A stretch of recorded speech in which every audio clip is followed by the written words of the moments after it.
بەناوی خوای بەخشندەی میهرەبان سڵاوتان لێبێت بینەر ئاز و خۆشەویستەکانی پێم خۆشحاڵم لە ئێوارەیەکی دیکە و لە کاتژمێر 5 سەر لە ئێوارەوە بە خزمەت ئێوەی ئاز و خۆشەویست گەیشتمەوە لە بەرنامەیەکی دیکەی تایبەت بە هەڵبژاردنەکان لە بەرنامەی دوانگەی خەڵک. بەڕێزان تەوەری ئەمڕۆی بەرنامەی دوانگەی خەڵک چۆن پشتگیری لە لیستی 104 کۆمەڵی ئیسلامی کوردستان دەکەی و بۆچی پشتگیری ئەم لیستە دەکەیت. ئەمە تەوەری ئەمڕۆی بەرنامەی دوانگەی خەڵکە. ئێوەی ئاز و خۆشەویست دەتوانن پەیوەندی بکەن لە ڕێگەی ژمارە مۆبایلانەی کە لە ژێرەوەی پەیامەوە دەردەکەوێت و سەرنج و تێبینیەکانی خۆتان لەسەر ئەمە بڵێن بۆچی چۆن پشتگیری لیستی 104 کۆمەڵی ئیسلامی دەکەیت و بۆچی پشتگیری ئەم لیستە دەکەیت. لە ماوەکانی ڕابردوودا هەر 5 هێزە سەرەکیەکەی هەرێمی کوردستان نوێنەریان هەبووە لە ئەنجومەنی نوێنەرانی عێراق. ئەم خولەی ئێستاش بۆ هەڵبژاردننی ئەنجومەنی نوێنەرانی عێراق 5 هێزە دەسەڵاتدارەکەی هەرێمی کوردستان ئەوانەی کە نوێنەریان لە پەرلەمانی کوردستان و لە پەرلەمانی عێراقیش هەیە کێبڕکێ دەکەن، پێشەوی دەکەن بۆی کە زۆرترین کاندید زۆرترین نوێنەر لە سەر پشکی حزبەکەی خوان بۆ ئەنجومەنی نوێنەرانی عێراق بنێرن. لەم نێوەندەدا کۆمەڵی ئیسلامی کوردستان وەکو هێزێکی ڕەسەن وەکو هێزێکی ئیسلامخوازی هەرێمی کوردستان لە ماوەکانی ڕابردوودا لە 4 ساڵی ڕابردوودا بەشداری هەڵبژاردنەکانی ئەنجومەنی نوێنەرانی عێراقی کردووە و 3 پەرلەمانتاری لە بەغدا هەبووە. وەکو باس دەکرێت ئەم 3 پەرلەمانتارەی کۆمەڵی ئیسلامی زۆر چالاک بوونەوە بەهۆی زۆری چالاکیەکانیانەوە لە ئەنجومەنی نوێنەرانی عێراق. زۆر جار باس لەوە دەکرێت کە سەنگ و قورسایی 30 پەرلەمانتاری هێز وڵانەکانی دیکان هەبوو بۆ پێی کە لە 4 ساڵی ڕابردوودا هەندێک لانی سیاسی هەرێمی کوردستان پەرلەمانتاری هەبووە و موچەیەکی خەیاڵیشی لە پەرلەمانی عێراق وەرگرتووە. هێزەکانی دیکەی هەرێمی کوردستان زۆر جار لە حکوومەتی عێراقیدا جگەل لە پەرلەمانتاران زۆر جومگەی حەساس و زۆر جومگەی هەستیاری حکوومەتی عێراقیان لەبەردەستداوە، بەڵام خاوڵاتیانی هەرێمی کوردستان هەر نەشیان زانیوە پەرلەمانتارەکانیان نەشناسیوە. بەڵام کۆمەڵی ئیسلامی کوردستان بە تەنها 3 پەرلەمانتار لە ئەنجومەنی نوێنەرانی عێراق توانیوێتی قورساییەکی زۆر و فشارێکی یاسایی زۆر بخاتە سەر ئەنجومەنی نوێنەرانی عێراق و لە پرسە یاساییەکان داوانەی کە پەیوەندیان بە داهاتووی هەرێمی کوردستانەوە هەنوە پەیوەندیان بە قوت و بژێوی هاوڵاتیانەوە هەیە، دەنگی هەبووە، سەنگی هەبووە، قورسایی خۆی هەبووە. تەوەری ئەمڕۆی بەرنامەی دوانگەی خەڵک بۆچی پشتگیری لیستی کۆمەڵی ئیسلامی کوردستان 104 دەکەی و بەڵێ یەکەم پەیوەندی کاک محەممەدمان لەگەڵا هاوکارانم ئاماژە بۆ دەکەن لە چەمچەماڵەوە. کاک محەممەد فەرموون. سلام علیکم. عەلەیکم سەلام و ڕەحمەتوڵڵا. کاک محەممەد باشی برای بەڕێزم. زۆر سپاس بۆ بەڕێستان. خوای گەورە ئینشاءڵڵا پشت و فەناتان بێ، خوای گەورە پارێزەرتان بێ. سپاس. وەڵڵاهی بەڕێز من ئەو کۆمنتەمە هیوادارم ئەم قسەی من لە ئەوەی کە زۆر دادگایەکان دووباراکەنەوە بۆ چکە بۆ خەڵکی کوردستانە پەیامەکەی من ئەوەیە ئەڵێم خەڵکی 4 ساڵی ڕابردوو مەینەتی و بەشخوراوی و نەکبەتی و چینەما بەسەری ئەم میلەتەیە هات، خەڵکێکی داما و ڕەزیل بوو لەسەر ئەو جادانە بێموچەیی بێژیانی خەڵکی جاران لە قڕی خۆشگوزەرانیە و بۆ مزاحەرەیەکەن بۆ ئەوەی ژیانی خۆشتر بێت لە هەڵپەی شوبات و ڕۆژایدا لە 2011. بەڵام لە کۆتایی 2015 تا 2018 خەڵکیان کوش لە برسا تەنانەت ئێستا ئەمەنە بێشەرمن پاسەوانەکان کە ماقاڕەکانی خۆیانە پارێزەی موچەکەیانان زۆر بێشەرمانە دێنە سەر کەناڵەکانی ڕاگەاندن داوای دەنگی خەڵکەکەن. وەڵی منەڵم زۆر ئازانان بەرپرسانە چونکە ئەوەنە ڕوویان هەیە داوا لە خەڵکەکەن. بەڕاستی دەستیان خۆشێ ئەوانە دیارە میلەتەکەی ئێمە ئەناسن میلەتەکەی ئێمە دەنگیان پێدەن ئەگیرە ئەوان ئەو شەرمە چۆنیان من پێم وایە ئەمانە خەڵکی دەروونناسیان هەیە ڕایۆشکاریان هەیە ئەڵێ میلەتەی ئێمە داماوە هەرچێکی لێ بکەی قبوڵێکە بۆیە داوا شەرم نایانگرێ و ڕوویان هەیە داوای دەنگ لە میلەتەکەن. بەڕاستی منەوە میلەتی کورد بەسەی تر ئەمە تاکەی تۆ ئەم داماوی قبوڵەکەی تۆ ڕستاکە و ناداتی دیای تۆ چاڕێکی لەم حکوومەتاکەی ئەڵێ ئەم جارە ئەگەر دەنت دایە بەم دەسەڵاتە گەندەڵەت دزە ژیان خۆرە بەم نەوت خۆرانە بەم کورە سوزانم ژێر وبانی وڵاتیانە و خوارد لەگەڵ دووربنەکانە ژێرا و ژێر هەزار ڕێکەوتنامەی شێر بەشەر ئیمزاکەن بۆ قوتی تۆ بخۆت نازانم تۆ بەچ ئەقڵێکەوە بدەن لەگەڵ ڕێز و احترام بۆ هەموو دەنگدەرانی کوردستان تۆ بەچ ئەقڵێک بدەن بەم مەلعونانە نادەی بەم زاڵمان نادەی بەم ستەمکاران نادەی بەسە بەسی تر یعنی نازان چاوەڕێکی کاک محەممەد وەکو هەوڵاتیەک بەڕێی من بەشایستەی ئەوەی هەزار سیسی و قەزاتی و توزانم ئەمانە دووارە بێتەوە لەسەر.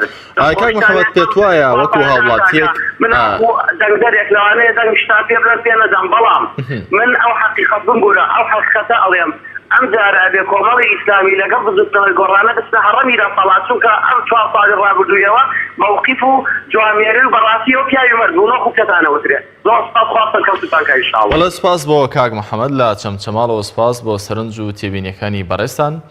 بەڵە بەڕێزان کێمان لەگەڵا؟ کاک ڕزگار لە هەولێرەوە لەگەڵمانە. کاک ڕزگار فەرموون.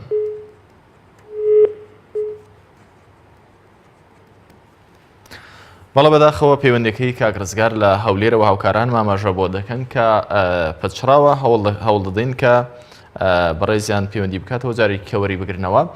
بەڕێزان ئەوەکو پێشتر ئاماژەم پێکرد لە ماوەکانی ڕابردوودا هەرێمی کوردستان کۆمەڵێک پەرلەمانتاری هەبووە کە 60 بۆ 62 پەرلەمانتاری ئەنجومەنی نوێنەرانی عێراق هەبووە، بەڵام بەو پێی کە نیەتی ئەوان و وجودیەتی ئەوان لەناو پەرلەمان و ئەنجومەنی نوێنەرانی عێراقدا نیەتێک نەبووە بە ئاراستەی خزمەتکردنی هاوڵاتیان و تاکی هەرێمی کوردستان، نیەتێک نەبووە بە ئاراستەی بەرگریکردن لە مافەکانی گەلی کورد لە ئەنجومەنی نوێنەرانی عێراق.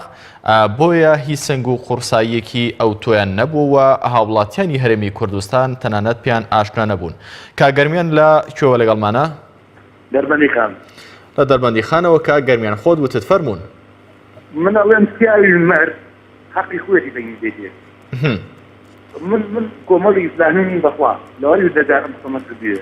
بەس وەڵی ئەدا و کارە جوانەکانی کۆمەڵی ئیسلامی لە پەرلەمان لێدا ئەدا پەرلەمانەوە بەتۆ هەر هەژدە کوردەکەی یەکێتی و 24 کوردەکەی پارتی شەڕیان کردووە. من ئەڵێم پیاوی مرد چونکە سەری بۆ بەرزان. بەڵە بەداخەوە کە پەیوەندەکەی کاک گەرمیان لە دەربەندی خانەوە پچڕا تەمەنا دەکەین بەڕێزیشان بتوانێت جارێکی دیکە پەیوەندی وەربگیرێتەوە. کاک ڕۆمی لە هەولێرەوە لەگەڵمانە. کاک ڕۆمی فەرموو. زۆر سپاس بۆ بەڕێستان. کاک ڕۆمی بەڕێستان چیتان هەیە لەسەر تەوەری بەرنامە فەرموون. بەڵێ بەداخەوە ئەمە سێمین پەیوەندیە لەسەرێک کە دەپەچڕێن تەمەنا دەکەین کە هاوکاران بتوانن بینەرانی خۆشەویست کە جارێکی دیکە ئەم بەڕێزانەی کە پەیوەندیان کردووە جارێکی دیکە پەیوەندەکان وەربژیرێتەوە. کاک گوشیار لە کەلارەوە لەگەڵمانە. کاک گوشیار فەرموون. مامۆستاکان باشی؟ زۆر سپاس بۆ بەڕێستان کاک گوشیار. یاخوا بێویری دەنگ و باسە. زۆر سپاس مەمنون. بەڕێستان چیتان هەیە لەسەر تەوەری بەرنامە؟ بۆچی پەیوەندیمکردنی حەتم کرد پەیوەندی کەم منیش بۆ ئەوەی پشتگیری لیستی کۆمەڵی ئیسلامیەکەم بەڕاستی ئۆکەیەوەیە مووقف و هەڵوێستەکانی پێشووتان ئەندامانی پەرلەمانی کوردستان و ئەندامانی پەرلەمانی عێراق هۆکارەکەی ئەو هەڵوێست و مووقفانەیە ئەگینا من خۆم قەنەعەتم وایە ئێوە و غەیریەوە هەر کەسێ مووقفی ئاوا بێ و ئیلزاماتی دینی بێ و بەتایبەتیش هەڵوێست و مووقفی بێ حەق وایە ئینسان هەر کەسێ بێ دەنگی پێ بدات نەیباتە بابی خزمایەتی و حیزبایەتی و ئەم لاوەلاوە مەوزوعەکەم بەبەستی خوا بێ و هەڵبژاردننی یەکێک بێ يعني مستحق بێ بۆ ئەوەی لایەنە شەرعەکەی خێرت بگا وەلایەنە هەڵوێست و مووقف و جوانێرەکانی ئەو حیزبا ببێتەوەی ئەوەی کە دەنگی بدەیت پشتگیری بکەیت کە ئەوانە و مووقف هەڵوێستانەیە بەڕاستی ئەوەی هەموو کەسێ پشتگیری بکا بۆیە من دەنگە دەم بە کۆمەڵی ئیسلامی هۆکەی ئەوەیە هیچی تر نییە. بۆیە سوپاسانەکەم و هەر پرسیارێکانی جیهان لە خزمەتانە. بەڵێ سپاس بۆ کاک گوشیار. سپاس بۆ پەیوەندیەکەتان. کاک کۆمار لە حاجیاواوە.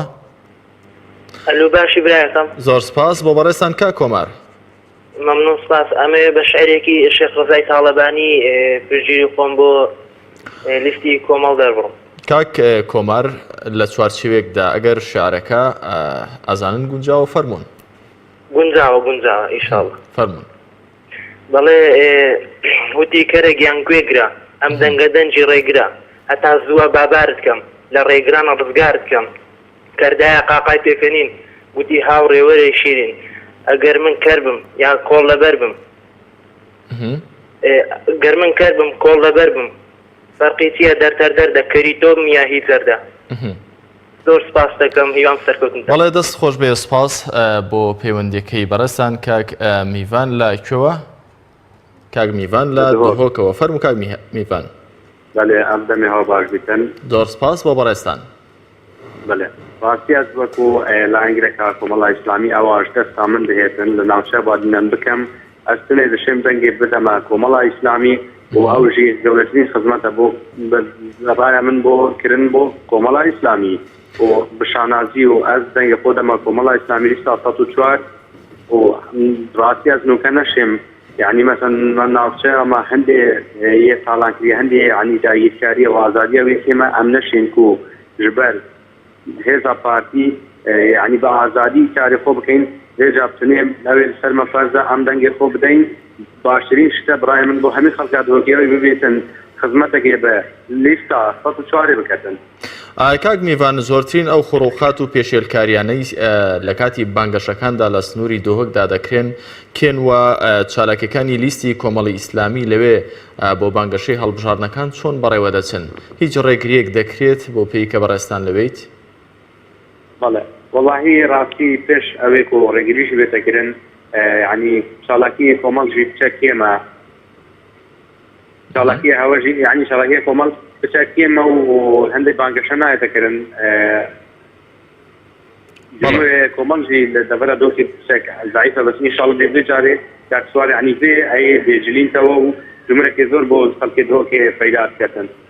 بەڵێ سپاس بۆ کاک میوان لە دهۆکەوە سپاس بۆ سەرنج و تێبینەکانی بەڕێستان لەسەر تەوەری بەرنامە.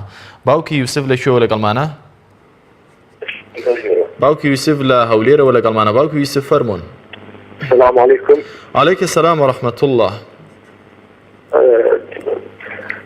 داخل خلشي كردستان كم دنگ بس ليستي جمارة 104 بدات داخل هم كريكاران كم جواب سبيل الججن كريكاران اما كريكارين بالإيشي لمالوين داخل هم كريكاران كم دنگ بدن بس 104 داخل خوام تدعي سسانة كم دنگ بدن بالليستي جمارة 104 بو ئەوەی مافەکانی گەلی کورد بێتە دی چونکە ئەم لیستە لە خواترسە و ئەم لیستە شریعەتی ئیسلام جێبەجێەکات لیستەکانی کە هیچ پروپاگەندەیە و هیچ شتێکی خراپیە هەر بۆ بەرژەوەندی خۆیان و بنەماڵەکەیانە داوا لە خەڵکی هەرێمی کوردستانەکەم بە خۆیان دابستنەوە بەستە باوکی یوسف ژمارە 104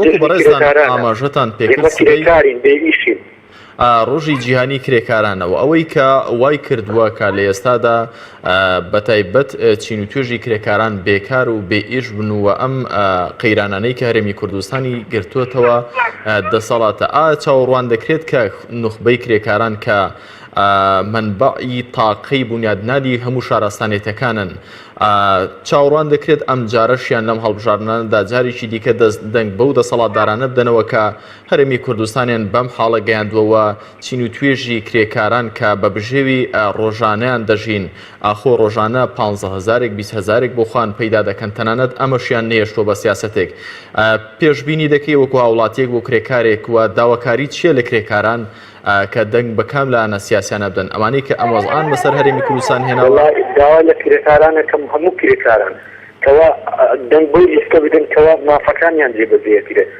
ئەو لیستە هەری کەوا ئەو لیستە لە خواترز بێت ئەو لیستە کەوا مسلمان بێت هەر مسلمانێک دەوێت دەنگ بە مسلمان بدات پێشەتی کەسی شیاو هەست بژێرێ بۆ شوێنی شیاو بەڵێ باوکی یوسف کەمەمان 27 ساڵە 20 ساڵێکە لەسەر ئەم ڕێژەژێ چۆنە بێ کە هیچ دەهات مندەک دەتوویت کێچی و خوا گەورە ئەم سەرەت و سامانی پێبەخشی بەڵێ سپاس بۆ باوکی یوسف لە هەولێرەوە سپاس بۆ سەرنج و تێبینەکانی بەڕێستان دایکی محەممەد لە چەمچەماڵەوە لەگەڵمانە دایکی محەممەد فەرموون. عليك السلام ورحمة الله دايكي محمد. زور سپاس. دايكي محمد دەنگی زۆر کەمە من جملە دەنگی نییە گەر هاوکارانم زۆر باشە ئاوە باشە دایکی محەممەد فەرموون. من تەنها لەبەری یەک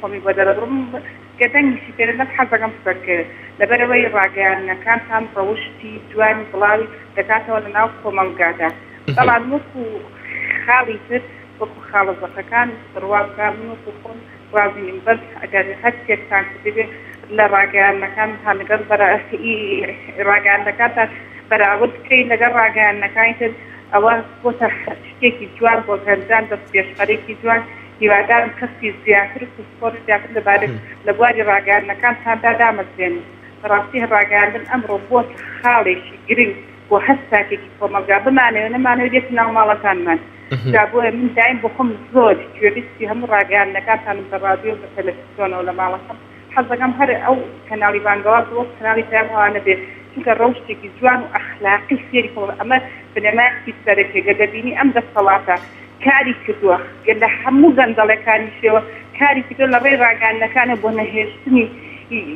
کاکی کورد خێزانی کورد کۆمەلگای کورد دەوێت تێر بدا لە ڕێی ڕاگەیاندنەکانەوە دەستەی دەکەی ئەمڕۆ خێزانی کورد بەرەو هەڵۆشتانەوە دەڕوا من دەستپۆرتی زۆر زۆرم لە بەڕێستان هیوادارم دوعای خێرتان بۆکەم ئیشەڵڵا زۆر سپاس بۆ دایکی محەممەد لا چەمچەماڵەوە سپاس بۆ سەرنج و تێبینە جوانەکانی بەڕێستان کاک سوارە لە عربەتەوە لەگەڵمانە کاک سوارە فەرموون السلام عليكم. عليك السلام ورحمة الله كاك سوارة بەڕێستان چیتان هەیە لەسەر تەوەری بەرنامە؟ وەڵام من داوا لە خەڵکی هەرێمی کوردستانەکەم بەحام هەمووی دەنگ دا بە لیستی 104 لیستی کۆمەڵی ئیسلامی. زۆر باشە بۆچی دەنگ بەم لیستە بدەن؟ وەڵام لەبەرەوە ڕابردووەکانیان دیارە لەبەرەوە ڕابردووەکانیان زۆر بە بەرچاوە شتەکانیان شتێکیان کردووە بە هەرچی حیزبی هەرێمی کوردستانەوە هەیە بە حیزبی بەڵێ ئەوانەی کە کۆمەڵی ئیسلامی دانێرێت پەرلەمانتارەکان بۆ بەغدا شتێکیان کردووە لە چاو پەرلەمانتارەکانی دیکەی هێزوولانە سیاسەکانی دیکە کاک سوارە؟ یان وەڵام من شتەکانیان بە بەرچاوە هەمووی کەسی شارەزا و هەمووی کەسی پسپۆڕ و هەمووی کەسی ئیسلام خواز و هەمووی کەسی دەستپاک و داوێن پاک بە ئامانەتی و هەموو شتەکانە گەێنن. زۆر باشە ئامۆژگاری چییە؟ دەنیان پێ بدەن کەسی دەستپاک و داوێن پاک. وڵات داوا لە هەموو هەرێمی کوردستانەکەم ئەم جارە دەنیان پێ بدەن لەبەرەوە حەقی حیزبی هەرێمی کوردستانەیە بە یەکەتی پارتی و تاوانچی نەوزدی ئەرەم هەمووی کوردستانەوە چارەکێکی کۆمەڵی ئیسلامی یارمەتی هەژارە فەقیریان نەداوە. بەڵێ سپاس بۆ کاک ئەم جارە دەنیان پێ بدەن. بەڵێ سپاس بۆ کاک سوارە لە عربەتەوە سیتاخان لە سلێمانیەوە لەگەڵمانە بەڵام بەر لەوەی کە سیتاخان قسە بکە حەز دەکەم ئاماژە بۆ بکەم ئەو بەڕێزانەی کە پەیوەندی دەکەن بەشێکیان پەیوەندیان دەڵێن بۆیە دەنگ بە لیستی کۆمەڵی ئیسلامی دەن وەکو دایکی محەممەد ئاماژەی بۆ کرد کە لە ماوەکانی ڕابردوو لە ڕێگەی ڕاگەیاندنەکانەوە کۆمەڵی ئیسلامی جەختی لەسەر پاراستنی شەڕەف و کەرامەت و بەها کۆمەڵاتیەکانی کۆمەڵگەی کوردی کردووەتەوە و بەشێکیان پەیوەند وا لە کۆمەڵی ئیسلامی حاڵی بوون و لە پەرلەمانتارەکانی کە هاوکاری و هەماهەنگی خەڵکی هەژار دەکەن وەکو کۆمەڵی ئیسلامی لە ڕێگەی بەرنامەی بەخشینەوە بەم شێوەیە خزمەتێکی گەورە و بەرچاوی بە هاوڵاتیانی هەرێمی کوردستان کردووە و بەشێکیان پێیان واکە و پەرلەمانتارانەی دەنێردرێن دەبێت کەسانی شایستە و زیرەک و لێهاتوو بن کە ئەمانەش لە پاڵێوراوەکانی لیستی کۆمەڵی ئیسلامیدا وجودیان هەیە. سیتاخان سڵاوت لێبێت ببوورە بەڕێستان چیتان هەیە لەسەر تەوەری بەرنامە فەرموون. السلام عليكم ورحمة الله وبركاته دەستخۆشی بەرنامە و تەوەری. عليك السلام ورحمة الله سیتاخان فەرموون لەسەر تەوەری بەرنامەکە چیتان هەیە؟ یەکەم کاکارزان برا و هاوڕێی ئازیزی من ئەم ئێوارەش وەکو ئێوارەکانی تر شادم بەبینینی جەنابتان و ئێوارە بە ئێوارە ئەمان گێڕنەوە بۆ ئەو ڕۆژانەی یا ئەو ساتانەی کە مافەکانی کات بە تاکی ئەم میلەتە کە لیان سەوسراوە خۆرەخراوە. ئەڵبەت من لە ئێوارەکانی پێشووتر ڕەنگە جیاوازتر پرسیار بکەم ڕەنگە ئێوارە من پرسیارێک بکەم ئاڕاستی جەنابتان و ئەوانەیشی کە جوابدەری پرسیارەکانن. باشە من ئەپرسم کارزانیان ئەپرسم و بیستویشمە و چوومەتە محاضەرێک لەم چەند ڕۆژەیە چوومەتە ناو خەڵک ڕای خەڵک وەرئەگرم ئەڵێ باشە ئەم هیچێکی و پارتی هەتا ئێستا ئەم دوو دەسەڵات و ئەم دوو حیزبە دڵهێزە کە هەموو دەسەڵات لەژێر دەستی ئەوانایە ئەوان هیچیان بۆ نەکراوە ئایا حیزبە ئیسلامیەکان چیان بۆ ئەکرێت؟ ئەمە پرسیارێکە ئەمە جۆرێک نییە لە سادبوونەوەی ئەو خەڵکە یا جۆرێک نییە لە فلانێک کە خەڵکانێک نەتوانێت پاڵپشتی لایەنە ئیسلامیەکان و ئەحزابە ئیسلامیەکان بێت. دەستخۆشیتان لێکەم هەڵبەت بۆ تەوەری دووەمیشم هەڵبەت پشتگیریکردنی ئێمە لە ئەمریکا بە تایبەت هەموو کەس ئەزانێت چی باش و چی خراپە و چی کراوە و چی نەکراوە هەڵبەت پشتگیری خەڵک پشتگیریە لە حەق و لە مافی زەوجکراو و لە مافی قۆرخکراوی تاک بە تاکی ئەمریکا دەستخۆشیتان لێکەم سپاس بۆ سیتاخان لە سلێمانیەوە سپاس بۆ سەرنج و تێبینەکانتان هەڵبەت من وەکو پێشکەشکارێک باوکی عەبدولقەهار بەڵام عەبدولقادر لە هەولێرەوە بەڵام بەر لەوەی کە ئەویشان وەرگرم دەمەوێت وەڵامێکی کورتی سیتاخام دەمەوە کە هاوڵاتیان دەڵێن کۆمەڵی ئیسلامی چیان بۆ دەکرێت ئەوەی کە گرنگە لە ناو شەقامدا منیش بۆ پێی کە زۆر ئەم پرسیارانە ڕوبەڕوومان دەبێتەوە پرسیار دەکەین لە کادیران و ئەندامانی کۆمەڵی ئیسلامی و زۆرجار لە سەرکردایەتەکەشیان ئەوان دەڵێن بەو حەجمە کەمەی کە دەسەڵاتیان هەیە بەم ئیمکانێتە کەمەی کە لە ڕێگەی تەنها ڕاگانەکانە و لە بەردەستیاندا توانیویانە خزمەتێکی بەرچاوکەن بۆ نمونە لە بەرنمەیەکی وەک بەرنامەی بەخشیندا لە کاتێکدا تەنها بەرنمەیە کە لە شاشەی پەیامەوە پێشکەش دەکرێت توانیویانە موەسسەیەکی گەورەی و نەخۆشخانەی بەخشین بنیاد بنێن و دوجار خزمەتەکەی بۆ هاوڵاتیانە ئەی ئەوان باس لەوە دەکەن ئەگەر بێت و ئیمکانێتێکی مادی و حکومڕانێکی و دەسەڵاتێکی بەرفراوانی هەرێمی کوردستان بکەوێتە بەردەستیاوان ئەوان دەڵێن حتمەن شتێکی وها دەکەین کە ئەوەی کە هاوڵاتی چەند ساڵە لێ بێزارە ئەم بێزاری نەمێنێت هاوڵاتی حکومت بە حکومەتی خۆی بزانێتوە لە زۆر سێکتەری دیکە کە ئەوان هەڵگری باگراوندێکی ئیسلامین ڕاستەوخۆ ئەوە خوان باز دەکەن خزمەت بە هاوڵاتیان دەکەن باوکی عەبدولقەهار لە هەولێرەوە لەگەڵمانە باوکی عەبدولقەهار فەرموون السلام عليكم ورحمة الله عليك السلام ورحمة الله باوکی عەبدولقەهار بەڕێستان چیتانەیە لەسەر تەوەری بەرنامە فەرموون عەبدولقادر بەرێ ببوون باوکی عەبدولقادر بەڵێ فەرموون ئەو ئەندام پەرلەمانانەی کە چەند ساڵە هیچیان نەکردی ئێستا هەندێکیان خۆیان هەبژاتەوە یان خۆیان دەبژێرن شەرمە لەوان بەڕاستی شەرمە ڕاوێنەکانیان لە هەڕوو بواسن لەبەر ئەوەی ئەمە دەیان ناسن خەڵکێک کە لە ئاینی ئیسلام بزانی و لە دین بزانی لە شتێ بگە دەزانی لۆ چمە بەسەک دەبنێ بەس لۆ پۆست و پارەکەیان دەبنێ هیچیان لەو خەڵک نەکردیە بە ئەندام پەرلەمانەکانی عێراق و کوردستان ئەوانەی کە ئەمن مەبەسمە تۆ تێدەگەی ئەگەر ئەوەی هەوڵیدا لۆ خەڵک باوکی عەبدولقادر ئەمە شتێکی لەسەر خەڵکی هەژار ئەوانە مستحقن کە دەنجیان پێ بدرێت باوکی عەبدولقادر ئەمە شتێکی ئاساییە نەفسێتی هەر ئینسانێک بەم جۆرە کە هەوڵ بۆ بژێوی ژیانێکی باش بدا ئەگەر بێت و بەشێک لەم کاندیدە بەڕێزانەی کە لە خولەکانی ڕابردوو هیچ جێپەنجەیەکیان دیار نەبوو بێ وەنیەتیان تەنها مادە و دەسەڵات بوو بێ لە بەغدا جارەش خۆیان کاندید بکەنەوە بەڵام هاوڵاتیان خۆکار و کردەوەکانی ئەوان لە 4 ساڵی ڕابردوودا دەبینن هاوڵاتی بۆچی جارێکی دیکە دەنگ بەم کاندیدا نەدەداتەوە ئەمە پێتان وانییە کە سوچەکە گوناه و تاوانەکە بۆ ئەوان نەبێت بەڵکو هاوڵاتی خۆی تاوانبار بێت بەڵێ قسەکە زۆر تەواوە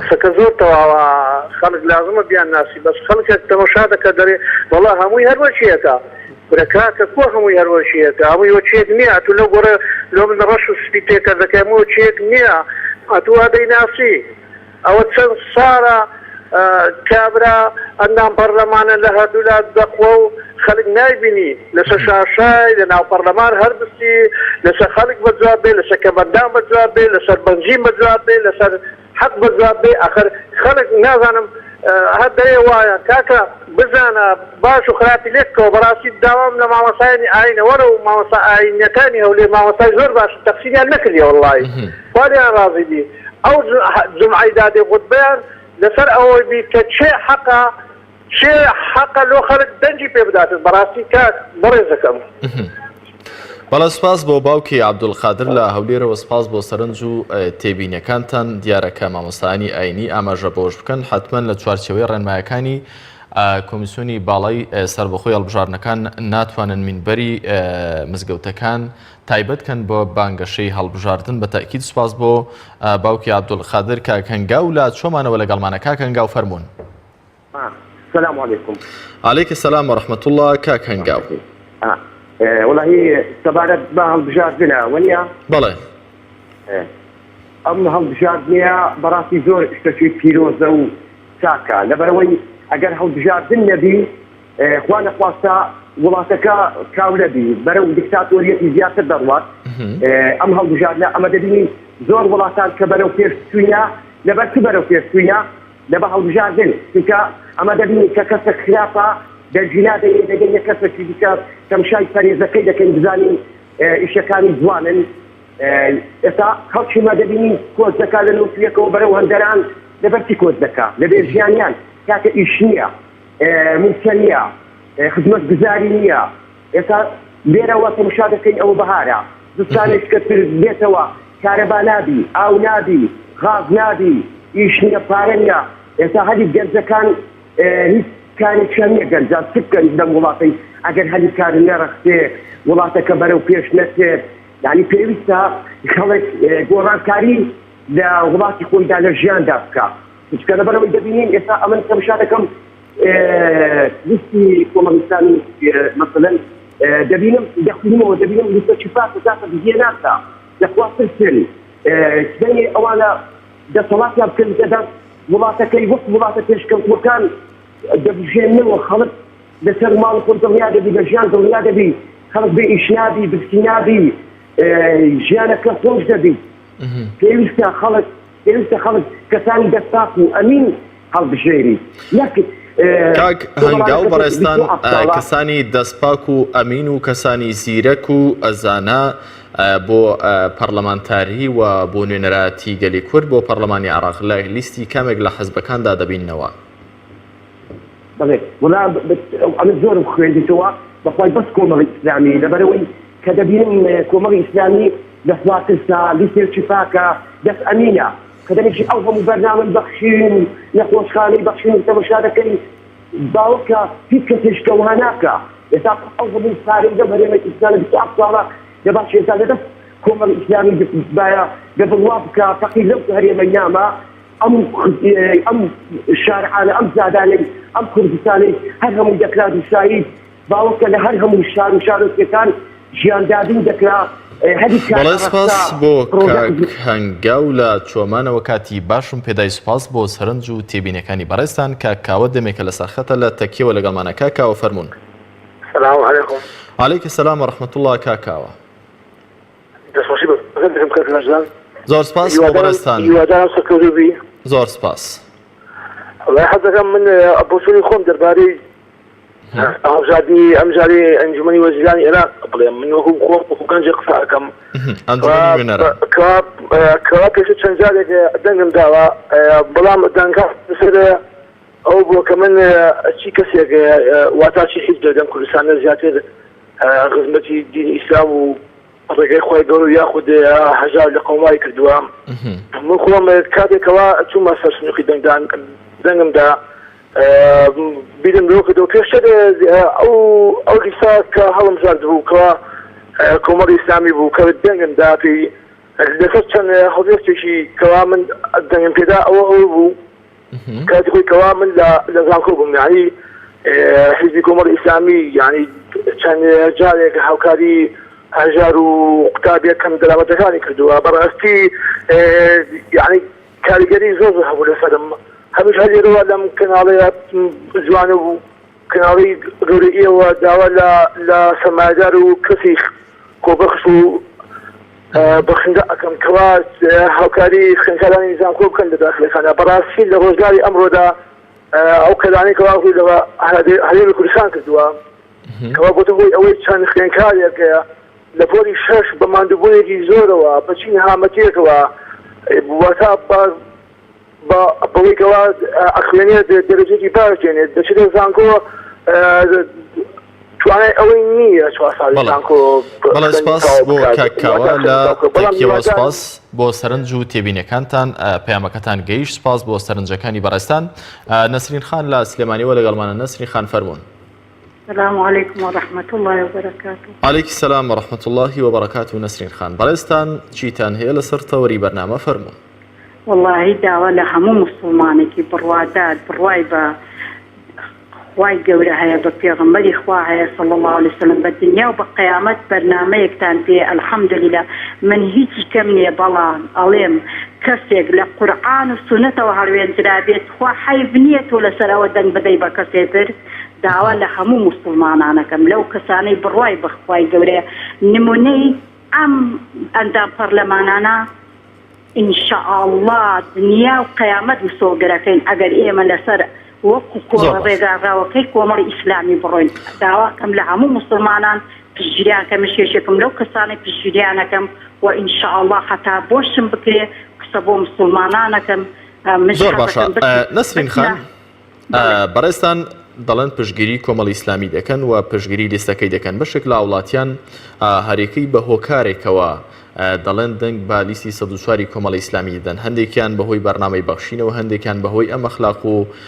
ڕەوشتە و پاراستنی بەها کۆمەڵاتی و کولتورەکانی کۆمەڵگەی کوردەواری لە ڕێگەی ڕاگەاندنەکانی کۆمەڵی ئیسلامیەوە بەشێکیان بەهۆی زیرەکی و لێهاتووی و پیشەیبوونی نوێنەرەکانی کۆمەڵی ئیسلامی لە ئەنجومەنی نوێنەرانی عێراق وەکو لە ماوەکانی ڕابردووشدا بینیمان کە سەرۆکوەزیرانی عێراق ئەحمەدی حاجی ڕەشیدی هەڵبژارد بۆ ئەندامی لیژنەی وردبینی کە دیارە بەڕێزیان مختص بووە لەم بابەتەدا بەڵام بەڕێستان بۆچی پشتگیری لیستی کۆمەڵی ئیسلامی دەکەن هۆکارەکەی و کە قسە بۆ خەڵک دەکەن چی بە خەڵک دەڵێن والله طبعا الحمد لله لەخوا بەزادەتە من کەسێکی نەخێنەوارم بەڵام سپاس بۆ خوا جۆ لە قورئانە گرم جۆ لە حەدیثە گرم ئەنجا لەوێەوە خەڵکە ناسم سپاس بۆ خوای گەورە لەوێەوە خەڵکە ناسم بۆ نمونەی ئەو کەسانی کە جۆبیستی ئەمەشن یەک سەعتێک الله عەلەم هاتمەها دەوری پەیامیاندا بوو سبحان الله یەک سەعات من لەوێ حرسیاتم گرت ئەنجام برایان هاتن گوتیانەوەی ئافرەتەوە ئیشی هەیە بڕاتەوە مش ڕۆیشتمەوە سپاس بۆ خوای گەورە لە خەومدا لە سەق قەبری پێغەمبەر حرسیاتم گرت بۆ صلی الله علیه وسلم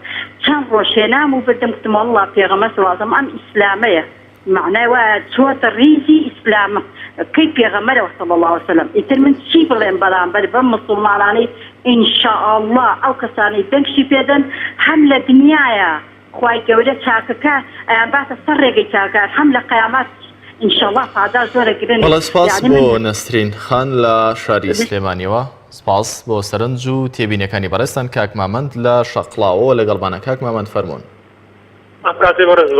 هەموو کاتێکتان باش کاک مامەند بەڕێستان چیتان هەیە لەسەر تەوەری بەرنامە فەرموون بەڕاستی سوارە بە تەوەری بەرنامەکە دەستخۆشی لە دەکەم تاوەرێکی زۆر جوانە هەنی وەکو ئەوە پشتگیریکردنی لە کۆمەڵی ئیسلام لە بەڕاستی شوێندەسان دیارە لە هەموو شوێنێک لە تاکێک لە هەموو تاکێکدا ئێوە توانین شوێنی خۆتان کردیتەوە بە کارە جوانەکانتان و بە شتە شێوەکانتانی وەکو حیزبەکان دنیا یەکتر نەشیاوکەن و شێ قسەیتر بە حیزبەکانی کردبرین ئێوە تەنە وەکو حیزبێک بانگەشەی بە خۆ بەدەگدان دەکەن و یعنی هیوادارم وەکو حیزبەکانی تر نەکەن یعنی یەکتر شو بکەن و قسە ناسوین پێکتر برین و تا تۆمەت لە یەکتر دروستکەن چکە ئەو هەڵبژاردنە بووە هەڵبژاردنی عێراقا نێک بۆ هەرێمی کوردستان ئەو هەڵبژاردنە جوێ دەگەل لە بژاردنەکانی تر هیوام وایە یعنی چۆن لەسەر کارە جوانە بەردەوام بوون و دەستخۆشی لێکە بەڕاستی تەوەرێک زۆر جوانە بەڵێ سپاس بۆ کاک مامەند لە شەقڵاوەوە ژیان خان لە چۆمانەوە لەگەڵمانە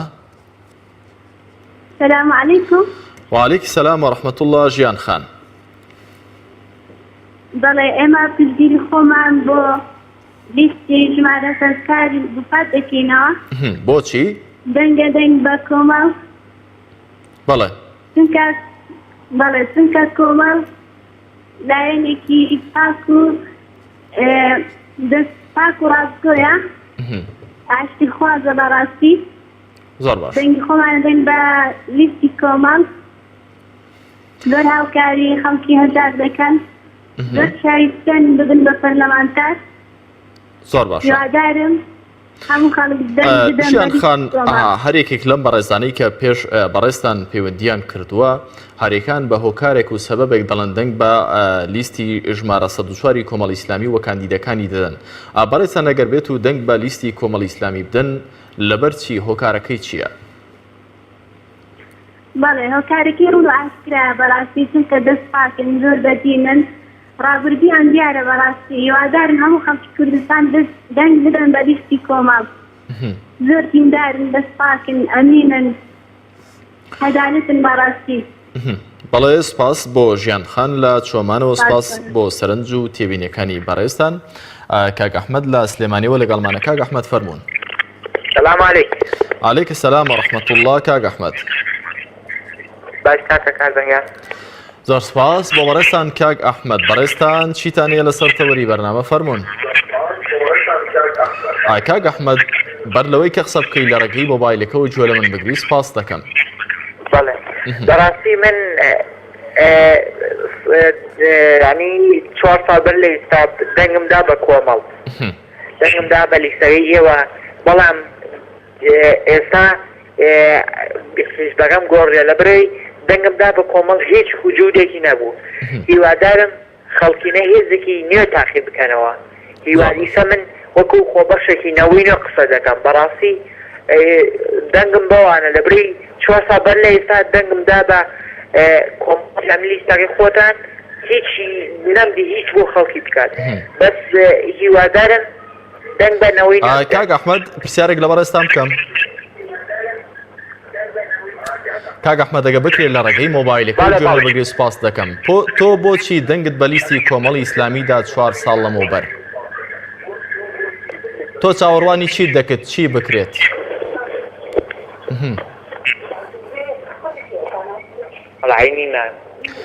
کاک ئەحمەد ئەگەر گوێ لە دەنگی منە وەڵامی پرسیارەکەم بیتەوە سپاس دەکەم. بۆچی دەنگت لە ڕێگەی مۆبایلەکەەوە گوێم لێ بگرە؟ بۆچی دەنگت بە کۆمەڵی ئیسلامیدا پێشبینی چیتان دەکردووە؟ بۆچی پێتان وایە کە کۆمەڵی ئیسلامی ئیشی نەکردووە؟ ئەم هەموو خەڵکە کارەکانی کۆمەڵی ئیسلامی لەبەر چاوە. کۆمەڵی هیچ ناکە بۆ خەڵکی بەڕاستی. کاک ئەحمەد واز دەکەم کاک ئەحمەد بەداخەوە کاک ئەحمەد خۆی پەیوەندەکەی قەتاع کرد تەمەنام دەکرد کە وەڵامی پرسیارەکەم دەستکەوێت. کێمان لەگەڵا؟ باوکی مەڕوان لە کەلارەوە لەگەڵمانە. باوکی مەڕوان فەرموون. السلام علیکم. عەلەیکی سەلام وەرەحمەتوڵڵاه. برام واڵێن ئەمڕۆ دەنگدانە هەموو لیستەکان هانە مەیدانە هەرچی سەیرەکەم دیستێ ببینم بەڵام بە پرتەقاڵی شادی ئەبینم بەڵام هەر کەسێ دەمیری هەبێ ڕۆژانی سەختی ئەبێ لەبیر بێ کێبوون ئەوانەی هەڵوێستیان هەبوو لە بەردەم زڵما وەکو پۆڵا بوو ئەدەی براکەم هیمەتێ بکەن لیستی ڕاستگۆیی و سەوتواری سەرخەن. بەڵێ سپاس بۆ باوکی مەڕوان لە کەلارەوەی ستێبینێکت نییە لەسەر تەوەری بەرنامە باوکی مەڕوان؟ مامۆستاگیان وەڵی ڕاستی ئەو کەسانی کە بەڕاستی هەڵوێستیان هەبێ ڕۆژانی ڕابردویان لەبیر بێ ئەبێ خۆیان نژدانی خۆیان بخەنە کار زەمیری خۆیان بکەنە کار ئەو ڕۆژانە کە لەبیر نەکەن کە ئەو ئەندام پەرلەمانەی کۆمەڵی ئیسلامی هەڵوێستیان هەبوو. دوایش پرسیارم پێشنیارێک شمەیە بۆ بەڕێستان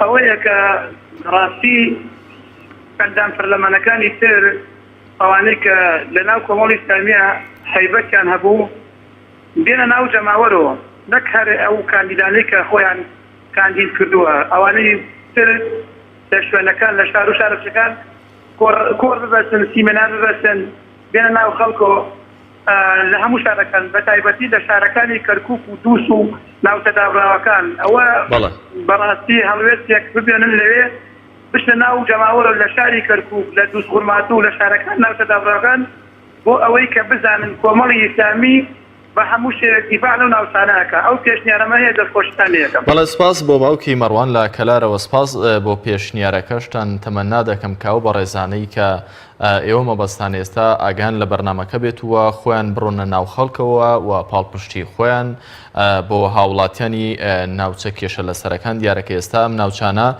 لەبەردەستی هێزاڕاخەکاندان و پاڵپشتی خۆیان بۆ دووپات بکەنەوە. کاک عەبدوڵڵا لە پێنجوێنەوە لەگەڵمانە. کاک عەبدوڵڵا فەرموون. السلام عليكم. عليك السلام ورحمة الله. والله خوي توري برنامجك الحمد لله زور جوانا زور قلت لك بس خوش بيو صراحتي بوي خلق بوي دركات شي جوانا ابجات شي جوانا ابجات سپاس وها خوي جورا فاتاش بيو جلي وجبات وكبراسي ما عندنا نسانو كسرباز الجون كاركن بو ام صحوي بو ام كاروانا بو ام جمعه بو ام خلتي مسلمان بكيغرا جوازي. سپاس کاک عەبدوڵڵا لە سەر تەوەری بەرنامە بەڕێستان چیتان هەیە چۆن پشتگیری ئەم لیستە دەکەن و کە پشتگیری ئەم لیستە دەکەن بۆچی؟ بەڵێ فەرموون.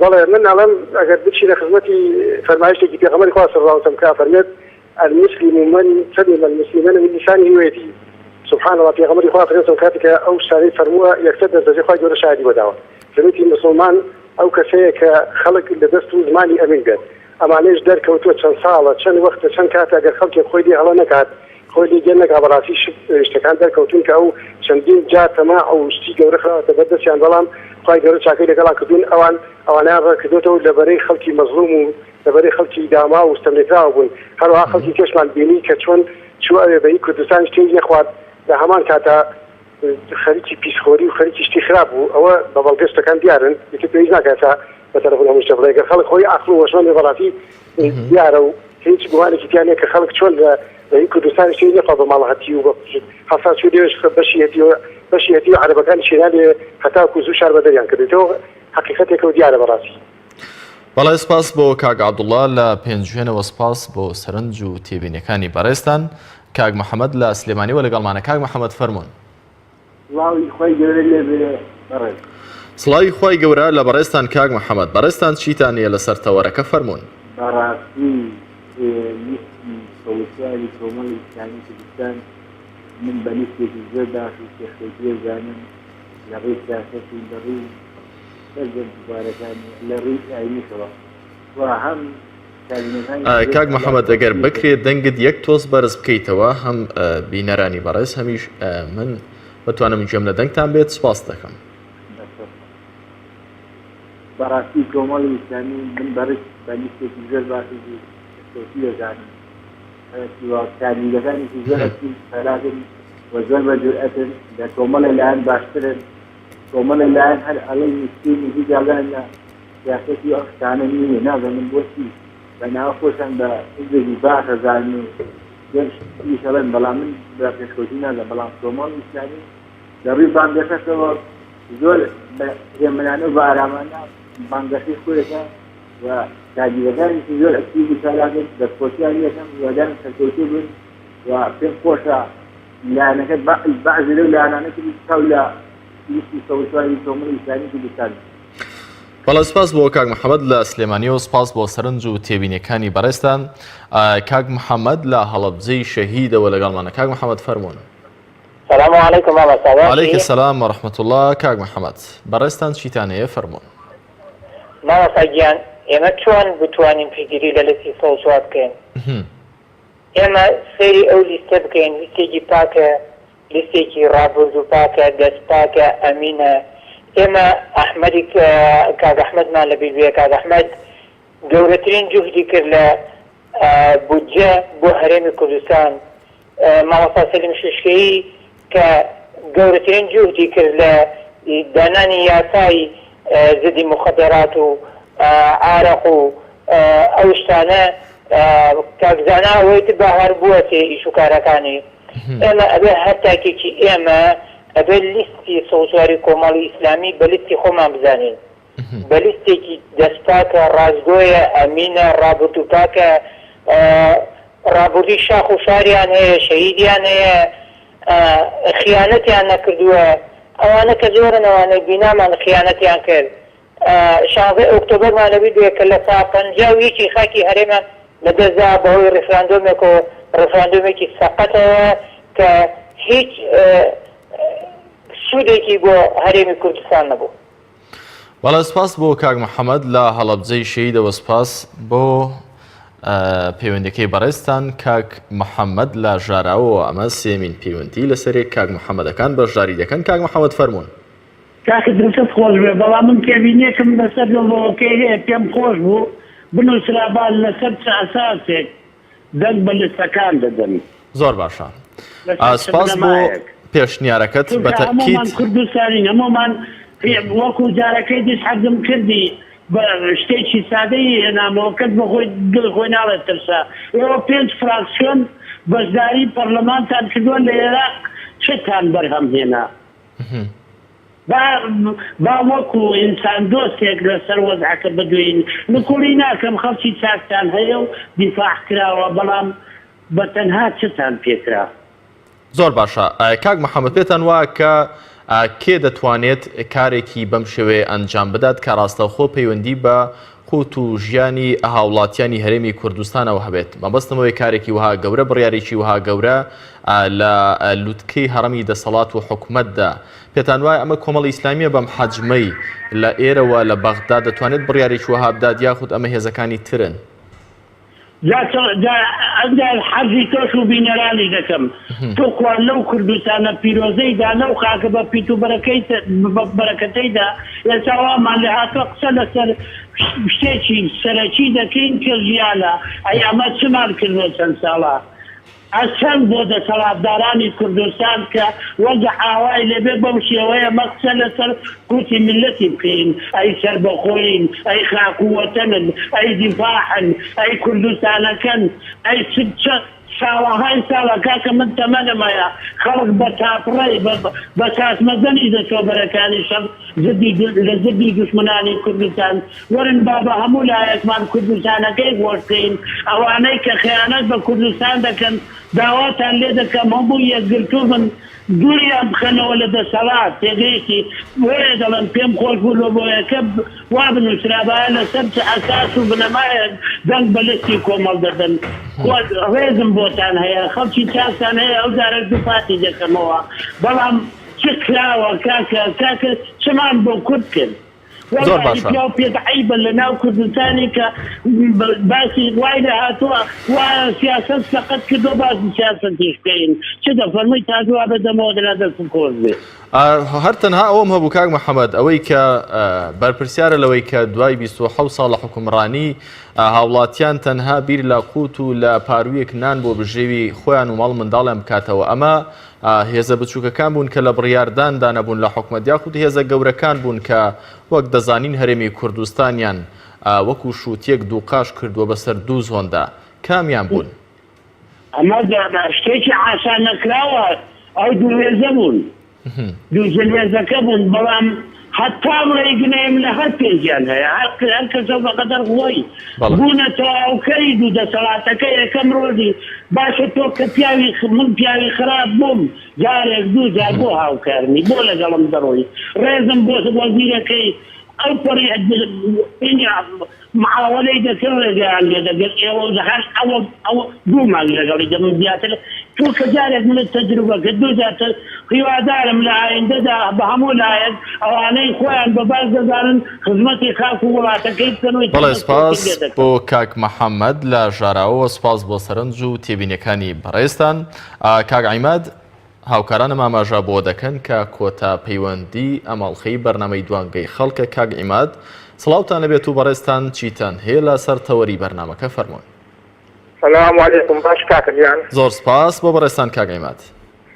کاکە جاوەڕایی لە سۆش بەرنامەکە لێ دەکەم لاسەکەت تا بۆ دەخوازم و دەستخۆشی کۆمەڵیش دەخوازم ئینشاڵڵا سەکەوت دەبن بەڵام یەک ڕایم هەیە ئەگەر دەستی ئینشاڵڵا لەو هەبژادە لە هەبژانەکەی کوردستانیشدا هیچ ئامادەیشان هەیە ئەگەیتە ژیان لێم بێ ئینشاڵڵا هیچ ئامادەیشان هەیە بۆەوەی کە شوێنی بەرەلایی ڕاستی شوێنی ناوی خواردنەوە مەساج ئەوانە زۆر زۆرە هیچ یعنی پێشنیارەکان هەیە شتەشان هەیە کە ئەم شوێنە داخەن تێنەگەشتم کاک عیماد ئەگەر چی بکەن؟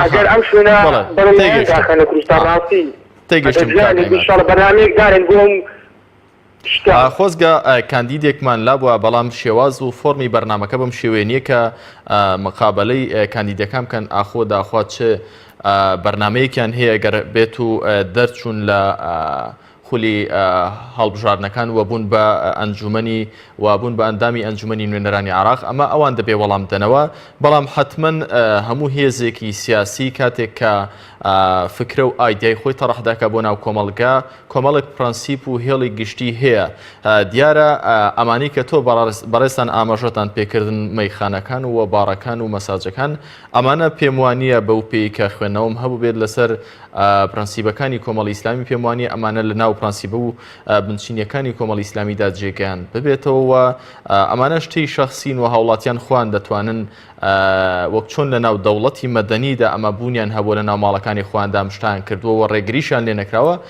بەڵام بە شێوازێکی ئاشکرا پێم وانەیە لەگەڵ بنچینەکانی کۆمەڵی ئیسلامیدا بێتەوە بەو پێی کە من معلوماتێکم هەبێ لەسەری هیچتان نییە لەسەر تەوەری بەرنامەکە کاک عیماد بارەوە لە خۆش لێ دەکەم هیوا کوردستان بۆ دەخوازم من کە یەکەم جارە دەنگ دەدەم هەر ساڵم نۆ ساڵم یەکەم جارە دەنگ دەدەم دەنگیشم هەر بۆ کۆمەڵە و یام ناسەکەوتوو بن لە بوارەکانی ژیانەوە دەستخۆشتان دەکەم سپاس بۆ پەیوەندیەکەی بەڕێستان کاک عیماد لە هەولێرەوە سپاس بۆ بەڕێزان کە کۆتا پەیوەندیە مەڵخەی بەرنامەی دوانگەی خەڵک بوون بەڵێ بەڕێزان ئەمە سەرنج و تێبینیەکانی ئێوەی ئازیز بوو لەسەرەوەی کە چۆن پشتگیری لیستی ١04 کۆمەڵی ئیسلامی دەکەن و بۆچی بەگشتی ئەوانەی کە پەیوەندیان کردن بەڕێزانە هەریەکی بە سەبەبێک هەریەکی بە هۆکارێک دەڵێ کە دەنگ بە لیستی ١04 کۆمەڵی ئیسلامی دەدات دیارە ڕابردووی کۆمەڵی ئیسلامی و کاندیدەکانی لە پەرلەمانی عێراقیش وەکو نمونە دەهێننەوە کۆتاییمان بەم ئەڵقەی بەرنامەی دوانگەی خەڵک هێنا تا بێگەیشتنەوە لە ئەڵقەیەکی تر هەموو لایەکتان بەخوای میهرەبان دەسپێرین خواتان لەگەڵ